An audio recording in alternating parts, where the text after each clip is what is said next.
नमस्कार, मैं कुशाग्र बोरा। कहा जाता है आवश्यकता आविष्कार की जननी है।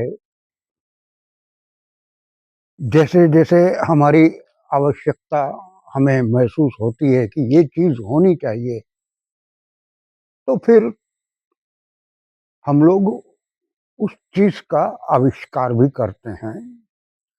आविष्कार का अर्थ है बनाना। अब ये 2 तरह से होती है। इसके लिए एक अंग्रेजी में शब्द है इन्वेंशन। यानी कि जो चीज़ नहीं है इस दुनिया में, उसको बनाना। और दूसरी है खोज, यानी जो चीज़ है मगर ढकी हुई है और उसे हमने खोज निकाला। वैसे भारतीय शास्त्रों के मुताबिक यहाँ इन्वेंशन नाम की तो कोई चीज़ है ही नहीं। ऊपर वाले ने हमें सब कुछ दे रखा है। हम जो कुछ भी करते हैं, वो सिर्फ़ खोज करते हैं, उसे ढूँढ निकालते हैं। लेकिन ख़ैर, पश्चिम के जो विद्वान हैं, उन्होंने ये क्लासिफ़िकेशन किया है, इन्वेंशन यानी जो नहीं है उसको ढूँढना, और जो है लेकिन हमें पता नहीं है और उसे ढूँढना, उसे ढूँढ निकालना। जैसे राइट बंधुओं ने हवाई जहाज का इन्वेंशन किया। Wright brothers invented airplane. अगर ऐसा है तो फिर मेरे भाई, हमारा पुष्पक विमान क्या था? वो तो सदियों पहले था। खैर, इस पचड़े में न पड़ करके मूल बात पर आता हूँ कि आवश्यकता आविष्कार की जननी अवश्य है, लेकिन क्या हो अगर आविष्कार आवश्यकता बन जाए?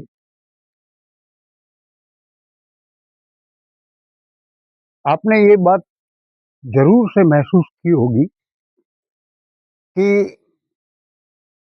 हमारी ही बनाई हुई चीज़ हम पर भारी होती है, यानी हम उसी के बंधन में आ जाते हैं। जैसे मोबाइल को ही ले लीजिए, आप ही के हाथ में है इस वक़्त, जिस पर आप मुझे देख रहे हैं।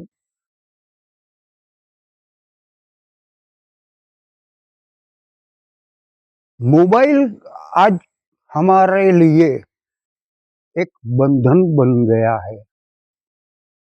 किसी को भी पूछो, जो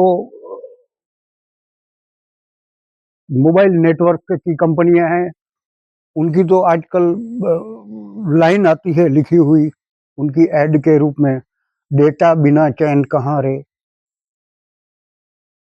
मगर वो डेटा मोबाइल है तब है।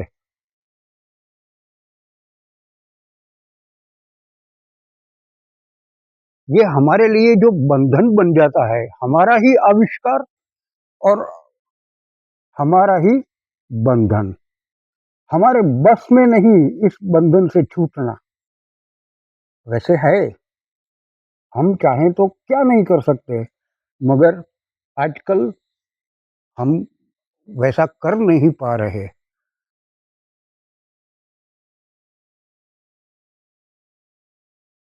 कोई रील जब हम देखते हैं शॉर्ट्स में, एक आध मिनट की, अरे क्या हुआ यार, 1 मिनट की ही तो रील है, देख ली।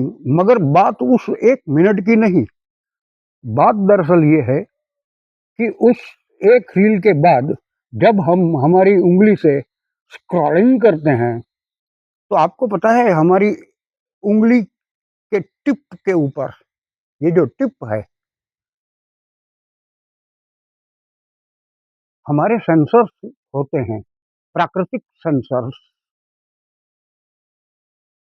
ये धीरे-धीरे ये जिसे हम स्पर्श कहते हैं, ये स्पर्श का सेंसर धीरे-धीरे, धीरे-धीरे, धीरे धीमा जहर जिसको कहते हैं ना, उस तरह से निष्काम होते जाते हैं। यानी वो धीरे-धीरे स्पर्श का अनुभव उनका कम होता जाता है।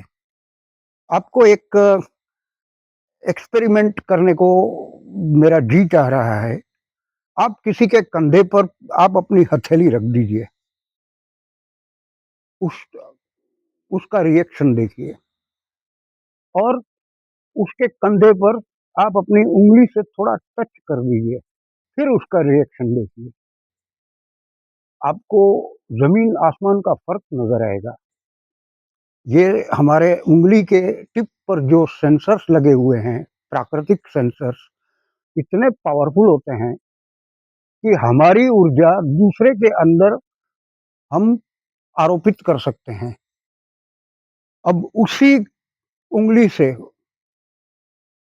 जब हम मोबाइल के ऊपर स्क्रॉलिंग करते हैं, तो उसमें से जो विकिरण निकलते हैं, वो हमारी स्पर्श करने की जो इंद्रिय है, उसको निष्क्रिय बनाते रहते हैं, धीरे-धीरे, एकदम से नहीं होता। अच्छा, एक और बात, हमने मोटरसाइकिल बनाई। अब मेरे एक मित्र ने अभी-अभी आज ही मेरे से बात कर रहा था, कह रहा था, मेरे बेटे को मोबाइल से ज़्यादा बाइक का ऐसा बंधन लग गया है कि अगर उसका बस चले, तो घर के एक कमरे में से दूसरे कमरे में जाने के भी वो बाइक के ऊपर बैठ कर के जाना पसंद करेगा। हमारी गली के नुक्कड़ तक महज़ 5 घर हैं, तो भी वो बाइक लेकर के नुक्कड़ तक जाता है, कोई सामान खरीदना हो तो। ये बंधन है, हमें इससे छुटकारा करना होगा। कई लोगों को ये शिकायत होती है कि उन्हें वर्टिगो, ये वर्टिगो एक तरह का एक तरह का चक्कर आना जिसे कहते हैं वर्टिगो, किसी बीमारी की ओर वो इशारा करता है। इसका कारण भी चौबीसों घंटे हमारे हाथ में रहने वाले मोबाइल की वजह से उसके जो विकिरण होते हैं, उनका हमारे दिमाग पर भी असर पड़ता है। आप एक दिन, सिर्फ एक दिन, 24 घंटे के लिए मोबाइल को किसी कबाड़ के अंदर ताले में रख दीजिए। दिन भर मोबाइल लेस डे, उस पर्टिकुलर दिन आपको वर्टिगो यानी कि वो जो चक्कर आते हैं, बैठ कर के आप अगर 5 मिनट भी कहीं बैठेंगे और फिर जब खड़े होंगे, तो आपको आँख के आगे अंधेरा सा छाने लगता है। उसे वर्टिगो कहते हैं, तो वो वर्टिगो नहीं होगा।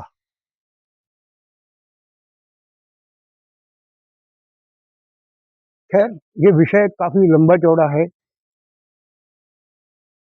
इस पर और आगे बात ज़रूर करेंगे।